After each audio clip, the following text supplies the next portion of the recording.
La Boétie, Etienne La Boétie, era um amigo do Montaigne, e o discurso da servidão voluntária pode ser lido como uma espécie de contraste entre as filosofias europeias de estados e escravos, com as sociedades que estavam começando a surgir no Novo Mundo, não surgir, mas de cuja informação estava começando a surgir no Novo Mundo, que eram sociedades da autonomia, sociedades da não escravidão, talvez sociedades não messiânicas. Então, o La Boétie, ele era uma espécie de... ele começou a, por causa disso, talvez, pensar nessa ideia de uma sociedade que recusasse a servidão voluntária, em vez de ser uma sociedade, em vez de sociedades como a que ele conhecia, em que a servidão voluntária era uma regra, ele pensava em sociedades, ele começou a pensar em sociedades que pudessem recusar essa servidão, e que a servidão não fosse o parâmetro da vida social ou da vida política. Montaigne, que era um amigo bastante exemplar de La Boétie, sim, se interessou pelos índios, pelos ameríndios mais diretamente, e talvez, possivelmente, tenha falado com ele sobre isso, e conversaram sobre esses povos selvagens, mas autônomos, esses povos que de alguma maneira não conheciam a servidão. Isso já começava a ficar claro. Então, talvez essa ideia da não servidão seja justamente isso que começou a permear a sociedade europeia a partir dos contatos com os ameríndios, e que talvez criou a possibilidade de uma filosofia europeia que escapasse do dogma do messianismo, do dogma do pensamento da escravidão, da servidão, a que segue uma salvação. Escapar desse dogma talvez tenha sido justamente aquilo que fez com que eles pudessem começar a pensar na própria ideia de servidão. E começar a pensar na própria ideia de servidão significou para eles começar a pensar numa outra constituição do poder político, que estava não apenas para além do Estado e do escravo conhecidos, mas que estava também para além do Estado em geral e da escravidão em geral. Então, talvez, oswaldianamente, esse tenha sido o começo ameríndio de uma filosofia europeia, o começo que é uma ruptura com a filosofia que indica a escravidão, e o começo de uma filosofia que pense para além do messianismo.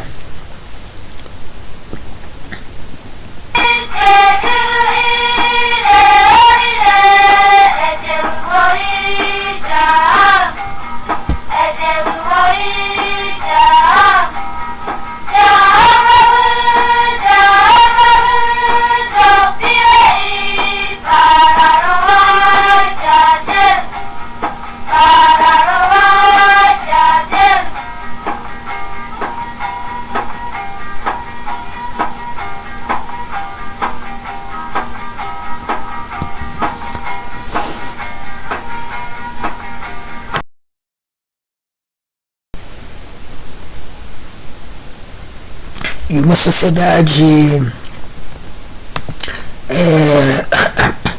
sem escravos e sem Estado. Era essa a notícia que chegava desse mundo novo, né? ali esses selvagens reais, né, que ainda demorariam a ser de fato conhecidos, e na medida em que eles eram conhecidos pela Europa, eles se tornavam mais exíguos, mais raros e mais ameaçados, e que contrastavam com toda a empreitada que vai continuar ainda por muitos séculos, depois do século XVI, de pensar uma filosofia, fazer uma filosofia real com os selvagens imaginários, como os de Hobbes, os de Rousseau, aqueles que não tinham sociedade nenhuma, não tinham política nenhuma, estavam no estado de natureza, no sentido de um contraste entre natureza e política, e que ou que eram elementos primitivos de uma estrutura avançada que se encontrava na Europa. Eles não eram, portanto, outro. Eles eram pensados como como unificados com as práticas da sociedade europeia. Quando talvez se tratasse, como o Vieira de Castro vai dizer, de fazer uma filosofia imaginária com esses selvagens reais, que começavam a surgir aí, na frente, no foco, no âmbito, no escopo, no interesse de pessoas como Montaigne e La Boétie. La Boétie é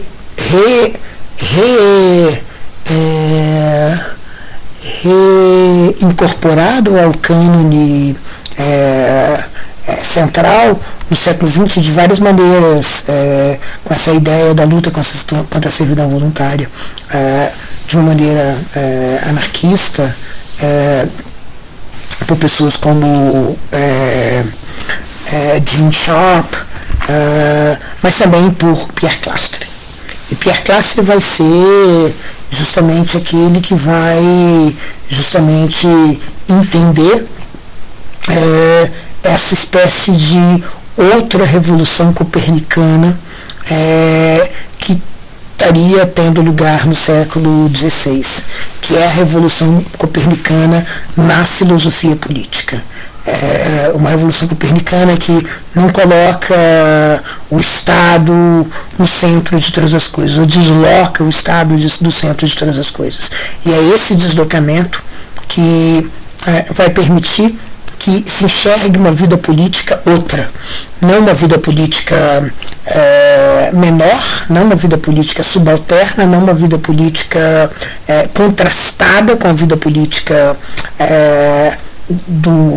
da Europa, com a vida política moderna, com a vida política dos ancestrais, dos modernos, não uma vida política que contrasta, que não tem aquilo que que é uma não vida política, que é uma vida meramente natural, mas uma vida política outra. Uma vida política que não é centrada no Estado, mas uma vida política que é centrada no contra o Estado, que é centrada no avesso do Estado, que é centrado no ponto em que o Estado se torna uma imagem, digamos assim, cuja ausência é protagonista.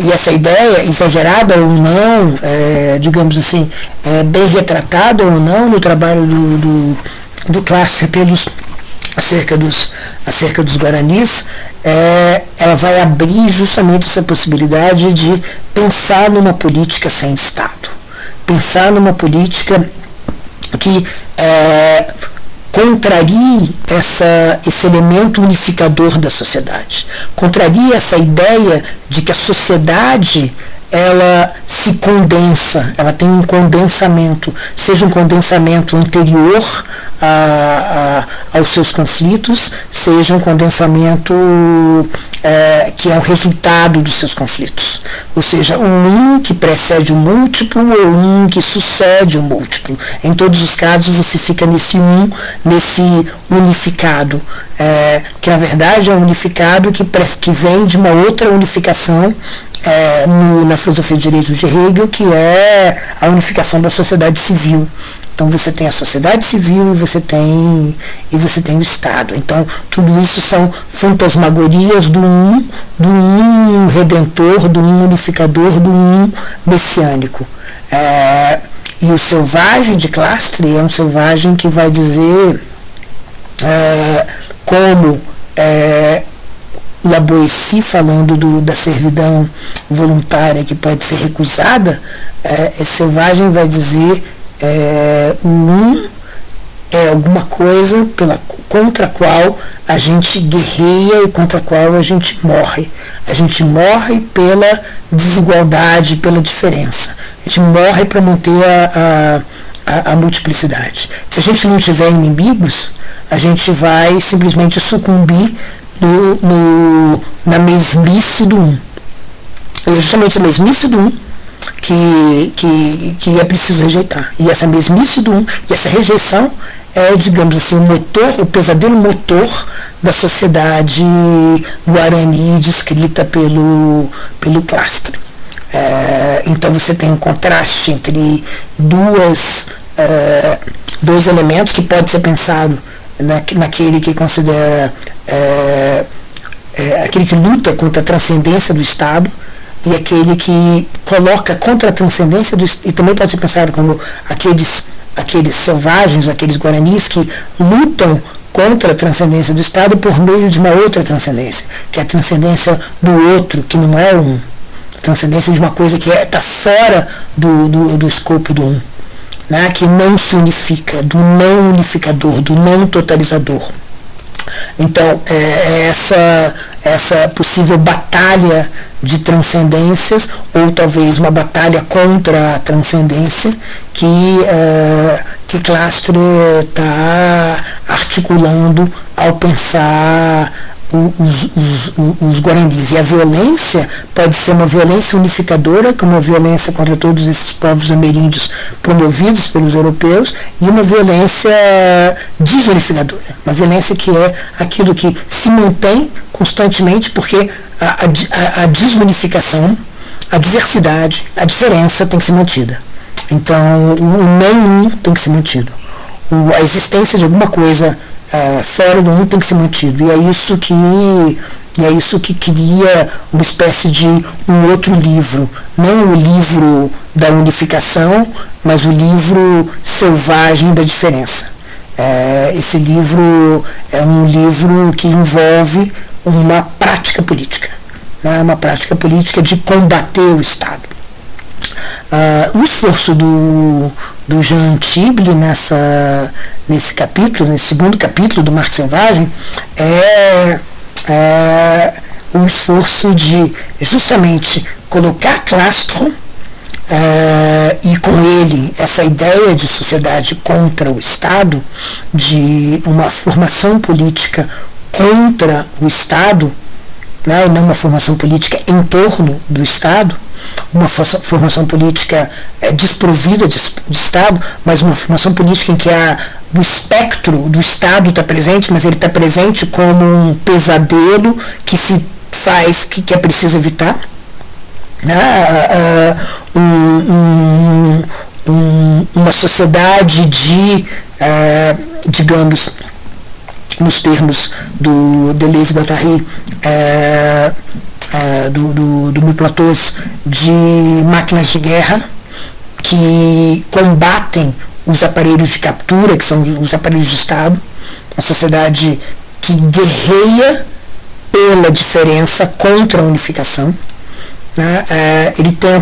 O Tible tenta juntar todas essas ideias, conectar todas as ideias do Clastre de uma sociedade contra o Estado, de uma sociedade contra a unificação, de uma sociedade que conhece o outro lado do Estado e da economia, talvez porque, como dizia Deleuze-Guattari, o Estado sempre existiu como um objeto possível, e esse Estado é esse Estado primordial que era conhecido, por exemplo, sei lá, nas figurações do Tawantinsuyo, por exemplo, talvez, que os guaranis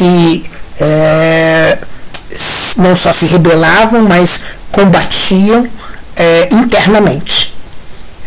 Era preciso exorcizar o Estado na prática da guerra e da prática de uma liderança que não se cristalizasse, que não se consumasse numa unidade. Então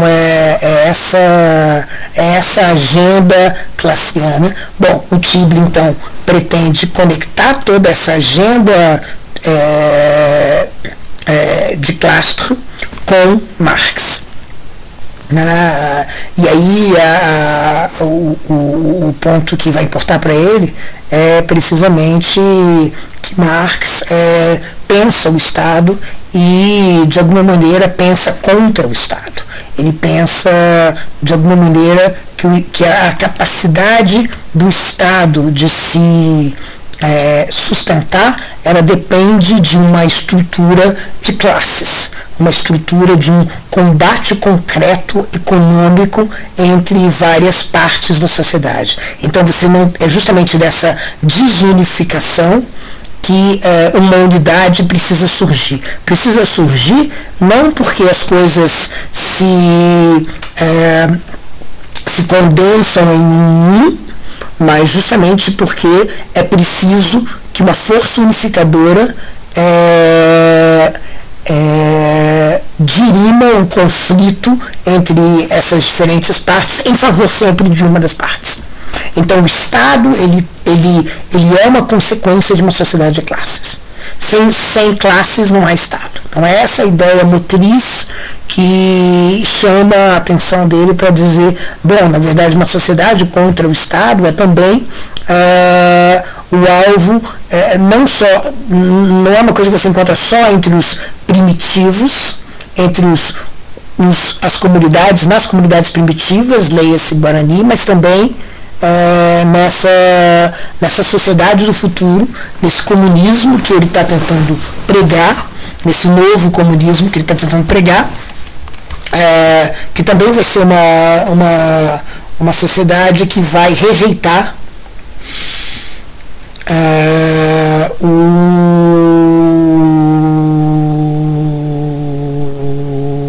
o Estado. E essa rejeição do Estado vai vir primeiro também de uma rejeição da escravidão por meio de uma rejeição da sociedade de classes. Então, o Tibli vai acompanhar alguns momentos do pensamento de Marx, desde do início dos anos 40 até o pensamento dele sobre a comuna, que faz ele chegar muito próximo de entender que a comuna é um exemplo de uma espécie de superação do Estado por meio de uma ditadura do proletariado, talvez, como diria Engels, mas sobretudo de um poder proletário que vai rejeitar a forma do Estado, talvez até muito precipitadamente. Então o Tibli vai acompanhar esse movimento até a comuna desde os anos 40 e vai, por exemplo, acompanhar também a discussão com Bakunin. Bakunin vai dizer, é preciso, como ele de fato fez, participou de movimentos que começavam a abolir do Estado. E o Marx vai dizer, o Estado não é alguma coisa que pode ser abolido por um Fiat, é uma coisa que se dissipa, se dissolve na medida em que as forças que fundam ele, que estruturam ele, que baseiam, que deixam ele em pé, se desaparecem, ou seja, a sociedade de classes, então o poderio, o mando já não tem mais sentido, então o mando dissolve, o Estado se dissolve naturalmente. Então, em certo sentido, Marx seria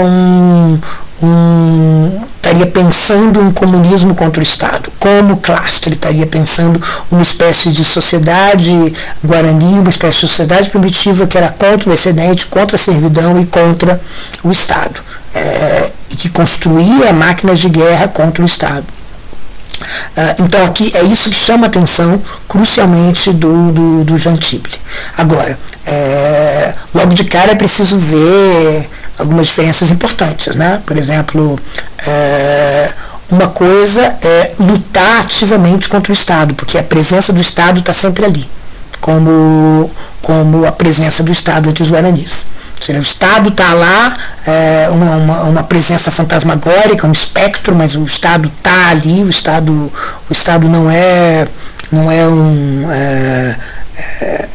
é uma possibilidade que faz parte do cálculo político e faz parte, de fato, da espectrologia política guarani. E outra coisa é dizer que o Estado ele se dissolve. Outra coisa é dizer que o Estado não está mais, não se sustenta mais.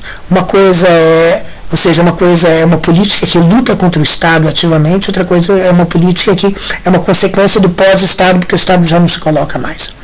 Então essa diferença é uma diferença que parece importante, né? Ou seja, parece que o comunismo já não precisaria mais a se entender, e é claro, é importante que dizer que o Tible ele passa um bom tempo aí combatendo, por exemplo, essa ideia de um Marx estatista, que vem de uma série de interpretações marxistas e vem também de Bakunin, do medo do Bakunin de um Estado operário que vai deixar de ser operário porque vai se tornar Estado, ou seja, um Estado operário vai ser mais Estado que operário. Mas Marx pensa que num certo momento do futuro, de um futuro comunista, o Estado vai se dissolver porque aquilo que o sustenta, a sociedade de classes, vai se dissolver também. Mas aí, esse é o meu ponto, aí não vai ser importante politicamente lutar contra o Estado, vai ser simplesmente, o Estado vai simplesmente desaparecer do radar, e se ela desaparece do radar, pronto, fim da linha, né? Ele não é mais uma presença constante, presença dominante, como é na sociedade guarani. Se na sociedade guarani a presença dominante do Estado, digamos assim, é a ausência dominante do Estado. Ou seja, o Estado está ali focando a política, regimentando a política, agenciando a política, precisamente porque ele não está presente, porque ele não está ali, o Estado não está. Então é preciso que o Estado não esteja, é preciso que um seja combatido. E uma da posição de Marx vai ser a posição justamente de dizer, insistir, olha, na verdade o Estado ele vai acabar quando a sociedade de classe acabar.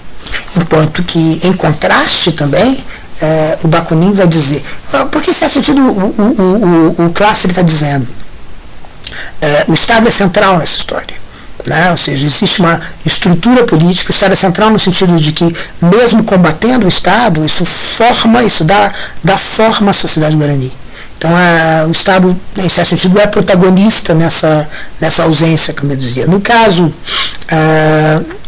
isso contrasta com Marx dizer que o Estado, na verdade, ele não tem ele mesmo esse protagonismo, porque o protagonismo é, digamos, econômico, ainda que a economia ela esteja toda associada a variáveis políticas. A economia é o conflito de classes, a economia não é uma outra coisa senão o conflito de classes. Mas o Estado não é o elemento central disso, ele é um elemento que participa disso, mas que é sustentado não por um desejo de convergência na sociedade civil, mas por uma espécie de estrutura conflituosa dentro de uma sociedade de classes. Então há esse conflito. E aí Bakunin, em certo sentido, poderia ser lido como próximo de Clastre, como às vezes porque na verdade Bakunin está dizendo, na verdade o Estado tem que ser combatido independente de qualquer... A tirania tem que ser combatida independente de qualquer esforço de destruir a sociedade de classes por meio de uma classe universal que não vai precisar de outras classes e não vai, portanto, precisar se ter uma soberania sobre as outras classes, ter um domínio sobre as outras classes, unificar alguma coisa de uma maneira que a hierarquia vai deixar ela sob uma classe sob a outra. Então é justamente essa unidade que vai desaparecer. É como se houvesse um pesadelo. E esse pesadelo que unificaria a preocupação de Bakunin e a descrição da sociedade contra o Estado de Clastre. O pesadelo é o pesadelo do um. Então o um está ali como um pesadelo. Então se ele está ali como um pesadelo, mesmo nas melhores circunstâncias, você pode cair nele. Esse pesadelo é alguma coisa que está sempre ameaçando. O Estado, portanto, é uma ameaça constante. Ainda que a gente tenha uma sociedade sem classes, essa ameaça não vai desaparecer. Então, é preciso ativamente combater o Estado. Então, o Estado não é uma coisa que eventualmente vai se dissipar. Porque, veja bem, as sociedades que o Clastre descreve, as sociedades guaranis, não eram sociedades de classes. E, de fato, havia uma luta para que a sociedade não fosse uma sociedade de classe, porque quase que essa ideia de que a sociedade de classe levava o Estado, ela tivesse mais ou menos permeando, pairando no ar também. Então era preciso que a sociedade não fosse uma sociedade de classe. Então os pequenos grupos guaranis, que eram nômades e que combatiam já, tinha um combate já demográfico, porque era preciso não ampliar, não aumentar muito esses grupos, porque esses grupos, se eles aumentassem, eles iam criar divisões. Então havia toda essa luta demográfica também. E os guerreiros, eles por serem guerreiros e estarem destinados à guerra, eles eram um pouco que havia toda uma prevenção para que eles se tornassem, primeiro, uma outra classe, por exemplo, privilegiados, porque eram favoráveis, tipo uma coisa feudal, eles eram favoráveis eles foram heróis de guerra e, portanto, eles têm certos privilégios aristocráticos na comunidade. Segundo, eles podiam ter poder político. Então todo um esforço era feito para que isso não acontecesse. Ou seja, o guerreiro era considerado guerreiro e não era uma classe especial, uma classe social com privilégios econômicos diferentes. Havia toda uma luta pela igualdade. Então não havia uma sociedade de classes, não havia Estado. Agora, isso não quer dizer que você não combatia o Estado o tempo todo. Isso quer dizer que o Estado, ele mesmo, não merecia um combate.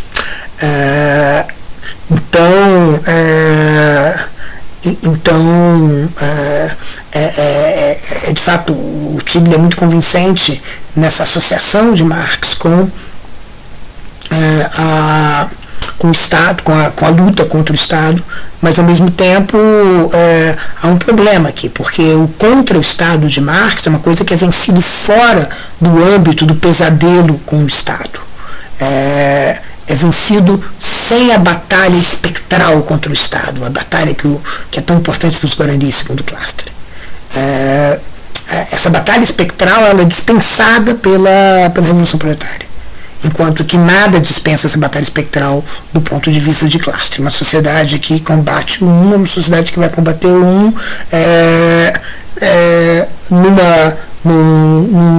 regime socialista ou em qualquer outro regime.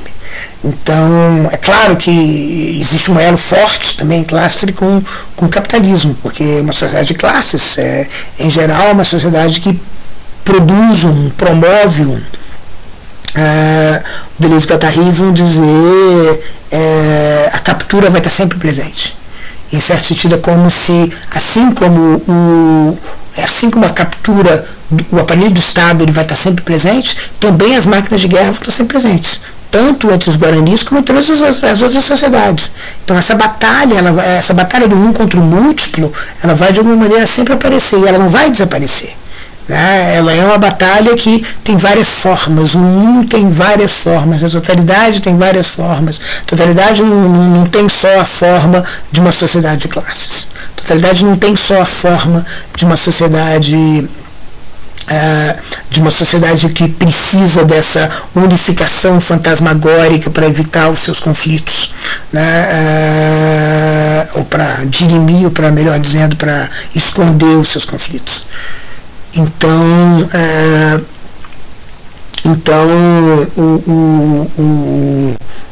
uma sociedade que promova a liberdade dos indivíduos, como Marx reiteradamente fala, que é importante pensar no Estado como aquilo que está em choque com isso, porque o Estado ele se constrói sobre domínios de classe e, portanto, acabam com a possibilidade desses indivíduos deles serem na sua prática concreta eles possam se exprimir. E o Tibli insiste nessa questão da democracia. A democracia ela é no limite contra o Estado, mas uma vez que a democracia faz com que o Estado vire simplesmente uma função administrativa, o fantasma do Estado desapareceu. Então é mais ou menos como se como se a gente tivesse não mais uma sociedade contra o Estado em Marx, como o Tibli quer, mas uma sociedade sem Estado, né? Uma sociedade que dispensa o Estado, uma sociedade que não precisa do Estado. Então a revolução que Marx está propondo, o desenrolar revolucionário, é um desenrolar que vai tornar o Estado indispensável e não que vai tornar o Estado um inimigo, né? Então claro que o Estado é sempre um inimigo, né, nessa luta, mas é um inimigo que é vencido, enquanto que o Estado, o inimigo Estado Guarani, ele nunca, segundo Clastre, ele nunca é vencido, ele está sempre presente, ele é uma espécie de pesadelo que nos orienta, é uma espécie de é uma espécie de coisa contra a qual a gente luta. E aí é interessante a gente pensar nos pesadelos, porque Deleuze e Guattari no Antiédipo falam também do capital como sendo um pesadelo de todas as sociedades. É um pesadelo que é ativo. Quando você cai nesse pesadelo, você pode lutar contra esse pesadelo e achar que essa luta vai fazer com que você não precise mais desse pesadelo. E talvez essa seja uma lição importante de Clastre, via Deleuze e Guattari acerca da luta contra o capital. A luta contra o capital não vai ser uma luta que vai ser vencida para sempre. Sempre o pesadelo do capital vai surgir. Analogamente, sempre o pesadelo do Estado vai surgir. Vai surgir, não, vai permanecer.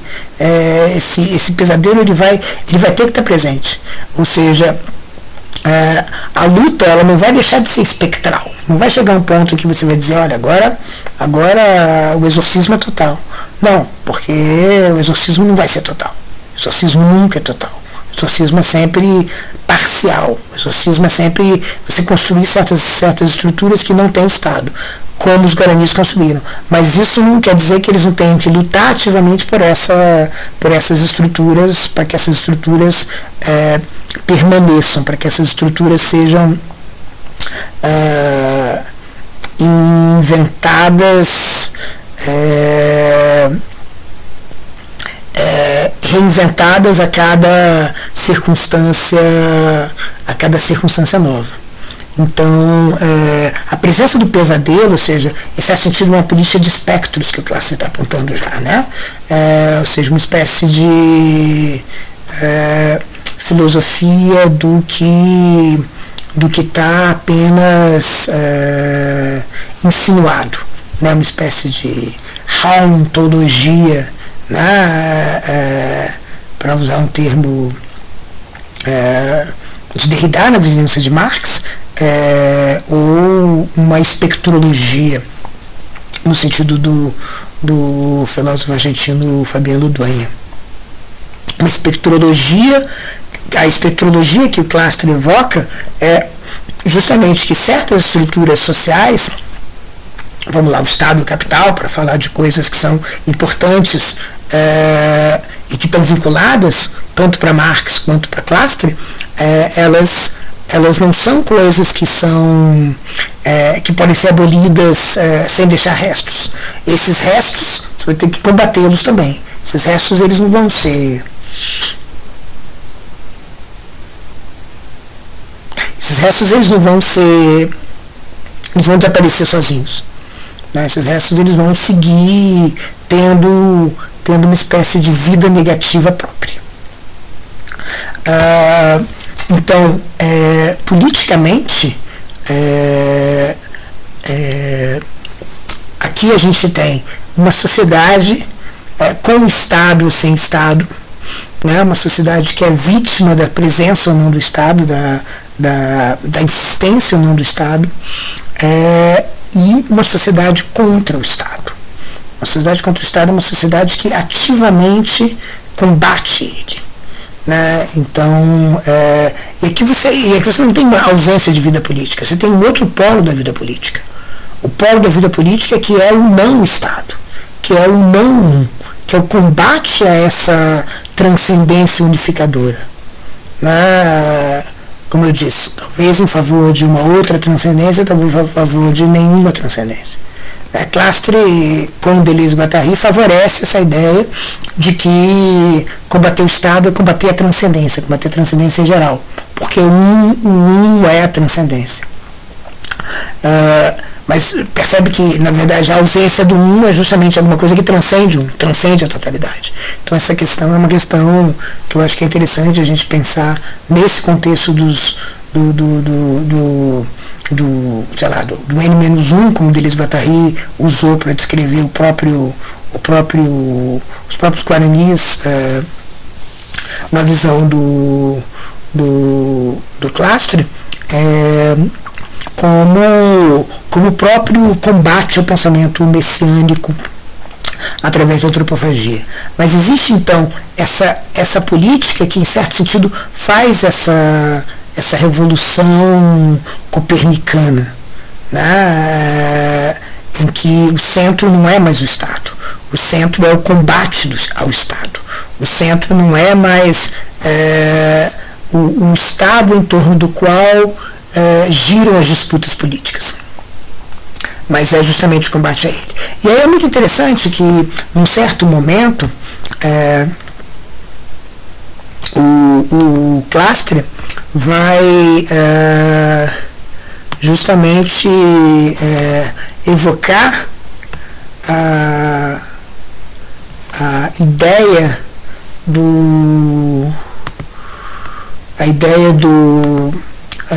a insistência do Marx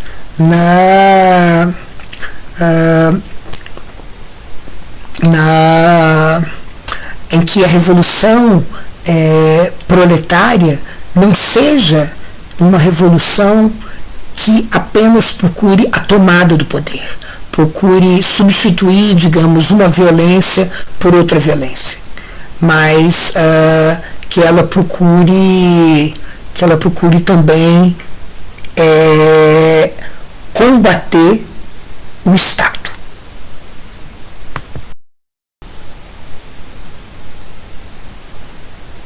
Então, há um esforço para que a própria estrutura do Estado esteja entre os inimigos da Revolução Proletária. Isso é um movimento muito interessante, né, que o Tibli traz à baila lá pela 93, precisamente na 93, quando ele está discutindo 94, quando ele está discutindo o 18 Brumário de Luiz Bonaparte.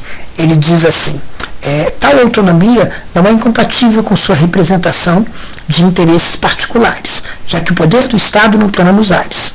Bonaparte representa uma classe bem determinada, e mesmo a classe mais numerosa da sociedade francesa, a saber, os camponeses parcelários, os proprietários de terra, que seriam aqueles. Esses dois livros, As Lutas de Classe na França, de 1958 a 50, e nos dois Brumário, o Marx faz uma análise assim, muito detalhada de como é que o poder macropolítico é disputado pelas diferentes classes. O poder macropolítico é basicamente o Estado, Né? Então, essa luta de classes ela está centrada no poder do Estado. No entanto, ele se dá conta de que o proletariado, sendo diferente, ele teria que também combater as próprias estruturas do Estado. O Tibli segue. Marx percebe uma continuidade desses processos franceses. Saber que, ele diz, todas as revoluções políticas só aperfeiçoaram essa máquina, em vez de a quebrar, a máquina do Estado. Sendo que os partidos lutaram todos pela conquista desse imenso edifício como principal troféu. Reafirmando sua perspectiva contra o Estado, liga essa análise a um apelo para que a próxima Revolução Proletária não o faça, defendendo que a destruição do aparelho do Estado não coloque em perigo a centralização. A burocracia sendo uma forma inferior e brutal de centralização que está ainda afetada por seu contrário, o feudalismo. Então há uma espécie de defesa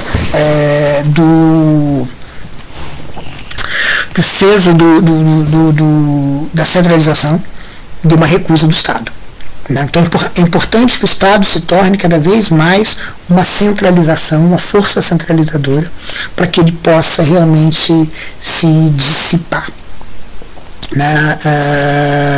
Então é um apelo para que a classe operária, o proletariado, que justamente tem essa capacidade transformadora que vem da sua associação, das relações sociais são forjadas pelas forças produtivas, etc., olhe para o Estado não como uma coisa a ser capturada, mas como uma coisa a ser dissipada. Né? É possível dissolver o Estado, destruir o aparelho do Estado, sem que com isso seja a centralização desapareça. Agora, isso é também muito interessante, e o Tibli de fato vai fazer uma discussão com o Marx, que vai envolver o Marx nas disputas políticas com La Salle, etc., porque eu acho que um ponto muito importante é esse de que as instituições proletárias, e isso a Internacional era muito importante, Bakunin também insistia bastante nisso, é importante que as instituições proletárias sejam outras instituições, sejam instituições que não estejam guiadas pelo Estado. Então, em certo sentido, aqui o contra o Estado, que é um contra-Estado, porque você vai quebrar as pernas do Estado, e não porque o Estado vai permanecer como pesadelo, como eu disse, mas o contra-Estado, ele aparece de um jeito muito interessante, porque é preciso que as instituições não sejam Estado-centradas. Né? Então, as instituições proletárias não podem ser partidos que busquem simplesmente a tomada do poder. Porque se forem isso, eles não vão fazer nada em termos de transformar a sociedade. A transformação da sociedade ela não passa pelo Estado. O Estado é uma consequência da sociedade. Então, em certo sentido, aqui um contraste entre Marx e Clastre muito interessante, talvez uma complementação, o Tibli diria, mas acho que um contraste à primeira vista, pelo menos, é esse. Ou seja, aqui a sociedade é preciso, a política toda se dá apesar do Estado. Né? É preciso que a política operária ela não aconteça em função do Estado. Né? Ela acontece em função, digamos, da luta de classes que não é orientada pelo domínio do Estado e pela perda do Estado. Né? Então, não é no Estado que se dá a política. Enquanto que nas sociedades escritas pelo Clastre, justamente o Estado é central. Né? Não é tipo indiferente ao Estado a política que acontece. Não é uma política que não precisa do Estado. O Estado está presente ali, mas está presente como ausência protagonista. E essa ausência protagonista contrasta com essa ideia que aqui está sendo a ideia de que outras instituições forjadas pelo proletariado vão ser indiferentes a luta pelo poder macropolítico condensado em termos de Estado, de soberania estatal, de aparelho de captura do grande troféu. Está à margem do grande troféu, então é uma outra política. Agora, essa outra política, ela não é uma política de constantes gestos contra o Estado, mas é uma política que vai destruir o Estado de uma vez por todas. Enquanto que o Clastre parece estar pensando justamente nessa ideia de que há uma conjuração de forças contra a unificação. A conjuração de forças talvez vá para além da própria sociedade humana. Talvez seja uma conjuração biosocial, geossocial, cosmopolítica, em oposição à unificação. E essa unificação que tem a forma máxima dessa fantasmagoria do Estado. Então, aqui não é uma política que se dá apesar do Estado, e se dá à margem do Estado, ou se dá depois do Estado, ou se dá uma vez que o Estado sai de cena. Mas é uma política que se dá contra o Estado.